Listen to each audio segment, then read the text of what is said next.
Ja, spoštovani vsi, ki se tukaj zbirate in zbiramo.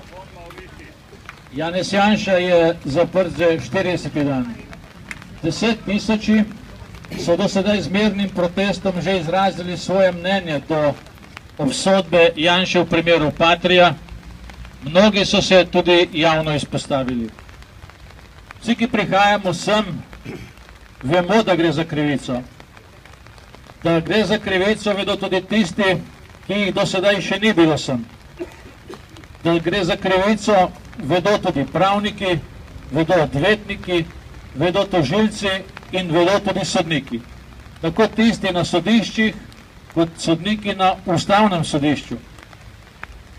Vendar eni to upajo povedati na glas, drugi molčijo. Toda tudi tisti, ki molčijo, in tudi drugi še sodbe niso javno podprli. In še noben sodnik ni ponovno izrekel javne čestitke za pogum. Nimajo več poguma. Toda ljudje ne molčijo.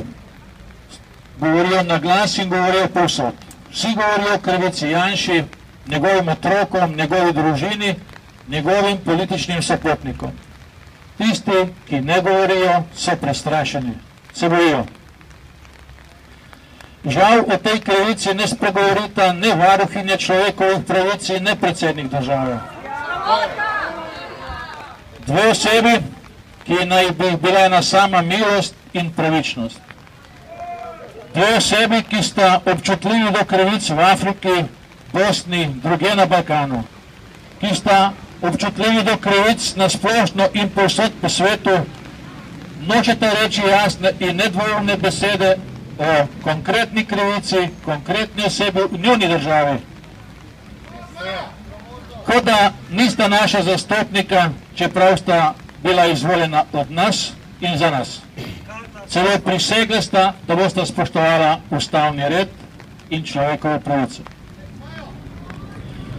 Vsi, ki v primeru obsodbe Janše pozivajo na spoštovanje pravne države ali tako imenovane pravne države, prikrito oziroma kar odkrito zagovarjajo to sodno krivico Janši in njegovi družini. Ti ne govorijo, da je potrebno spoštovati pravičnost, da veljajo pravila za vse enako, da veljajo zakoni za vse enako. Ti zahtevajo od nas, da tudi v primerih, ko sodišče obsodijo po krivici in za dejanja, ki niso bila storjena, ne protestiramo in ne obsojamo nepravičnih ravnanj institucij. Da z njimi ne bi smelo javno polemizirati in izražati nestrinjanja. Janša! Janša! Janša! Janša! Janša! Janša! Janša! Janša! Janša! Janša! Janša! Janša! Janša! Janša! Toda tako spoštovanje institucij pravne države ni zapisano nikjer.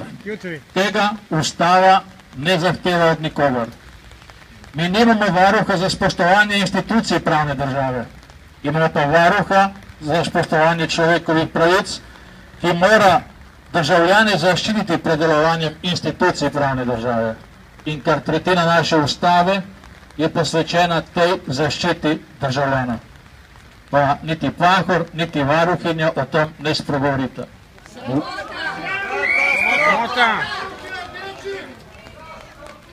Nedavno je Janković, ki so ga mediji v prejšnjem volilnem ciklusu nekaj tednih uspeli slovenski javnosti prodati kot rešitelja, pred njim pa so tako ustoličili tudi Pahorja, izjavil, da se ti ne more zgoditi nič, če si proti Janši. Ta izjava Jankovića v praksi žal drži. Če to izjavo pogledamo z druge strani, potem se ti lahko zgodi vse, karkoli, če si z Janšo. Ta izjava nekdanjega izbranca režima Jankovića pove, da v tej državi ni pravičnosti, ni nepristranskosti, ni enakosti pred zakonom. Če si Janša ali z Janšo, si enostavno določen, da se ti bo sodilo in te obsodilo. Ne pravično, ne nepristransko, ampak drugače in pravnomočno. in ni se končal še en proces, indični proces proti Janši v zadevi Patria, že sta proti njemu sprožena dva nova procesa.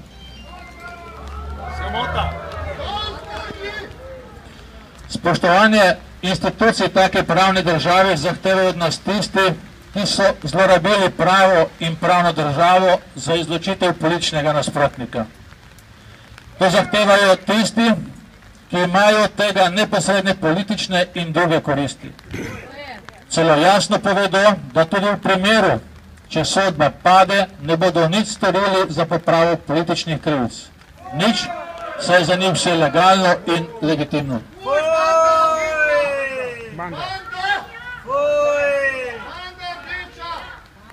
Ta isti pa govorijo celo o drugačnih političnih kulturi. Mi govorimo, da morajo imeti vse enake možnosti, celo enake izhodišne možnosti, da morajo pravila veljati za vse enako, da morajo delovati država in njene institucije pravično. Zadnji zmagovalec parlamentarnih volitev, Cerar, pa govori o drugačni politični kulturi.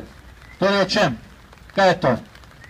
Da nas bodo odslej lahko po krivem pravnomočno obsojali, da bodo velike svinjarije imele še naprej domovinsko pravico in da krivic, kot tudi zadnje volilne, nimajo namena popraviti. Če bomo tiho, bodo Cerar in njegovo zaledje dejansko uveljavili to drugačno politično kulturo. Ne samo proti Janši, ampak proti vsem nas, ki ne bomo deli njihovih omrežij.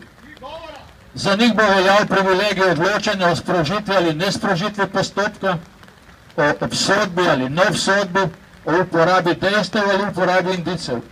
Za njih privilegij, da nam solijo pamet s poštenostjo in pravno državo, čeprav dejstva govorijo drugače, za nas pa v imenu ljudstva nore kazni za nekaj, kar se niti v mislih ni zgodilo.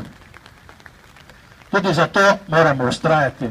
To je točka preloma in zato zahtevamo svobodo Janezu Janši, svobodo Tonetu Krkoviču in popravo krivic vsem po krivem obsojenih.